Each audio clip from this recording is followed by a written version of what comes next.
அன்பான தேவ ஜனமே, விக்டரி காஸ்பல் சர்ச் விடுதலையின் சுவிசேஷ சபை வழியாய் உங்களுக்கு கிருபையும் சமாதானமும் உண்டாவதாக. இன்று தேவன் உங்களுக்கு தரக்கூடிய மேன்மையான ஆவிக்குரிய வார்த்தை என்ன அப்படின்னா, 1 கொரிந்தியர் 10:22, நாம் கர்த்தருக்கு எரிச்சலை மூட்டலாமா, அவரிலும் நாம் பலவான்களா? 2 காரியங்கள், 2 கேள்விகள். தேவனுக்கு நாம் எரிச்சல் மூட்டலாமா? ஒரு நாளும் மூட்டக்கூடாது.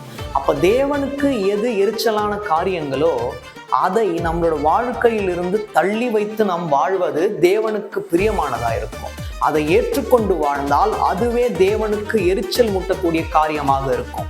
ஏன்னா அவரிலும் நாம் பலவான்கள் அல்ல, யாருமே பலவான்கள் அல்ல. அதனால் தேவனை ஒரு நாளும் நம்ம எரிச்சல் மூட்டாமல் இருப்போம்.